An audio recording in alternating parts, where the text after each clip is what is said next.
ഗവർണർക്ക് രൂക്ഷ വിമർശനവുമായി സിപിഐഎം മുഖപത്രം ദേശാഭിമാനി. രാജേന്ദ്ര അർലേക്കർ മുൻഗാമിയേക്കാൾ ഒട്ടും മോശമല്ലെന്ന് തെളിയിക്കാനുള്ള തീവ്ര ശ്രമത്തിലാണ് എന്നാണ് വിമർശനം. ഗവർണർ ഭരണഘടനാ പദവിയെ നഗ്നമായി ലംഘിക്കുന്നുവെന്നും മുഖപ്രസംഗത്തിൽ കുറ്റപ്പെടുത്തലുണ്ട്. MG പ്രതീഷ് വിശദാംശങ്ങളുമായി. പ്രതീഷ്, സർക്കാർ ഗവർണർ പോര് മുറുകവെയാണ്. സിപിഐഎമ്മിന്റെ മുഖപത്രത്തിൽ ഇത്തരത്തിലൊരു വിമർശനം, അതിൽ മുൻഗാമിയുമായുള്ള താരതമ്യം കൂടിയുണ്ടല്ലോ.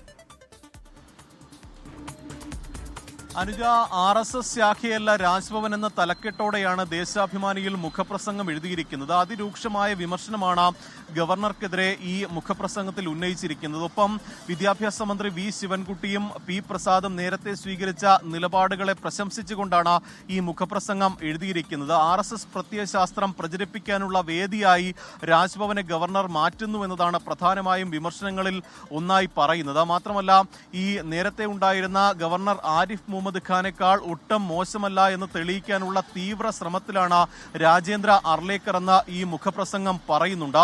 ഈ ഭരണഘടനാ പദവിയെ രാഷ്ട്രീയ പ്രചരണത്തിനായി ഉപയോഗിക്കുകയാണ് ഗവർണർ ചെയ്യുന്നത്. ഇത് ഭരണഘടനയുടെ നഗ്നമായ ലംഘനമാണെന്നും ദേശാഭിമാനിയുടെ മുഖപ്രസംഗം ചൂണ്ടിക്കാണിക്കുന്നുണ്ട്.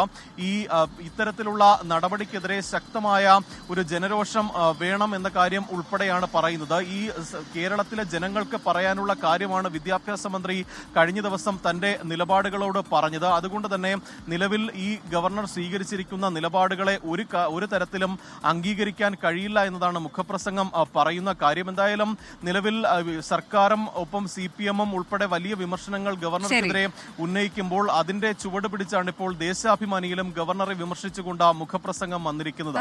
ഗവർണറെ വിമർശിച്ചുകൊണ്ട് ദേശാഭിമാനിയിൽ മുഖപ്രസംഗം.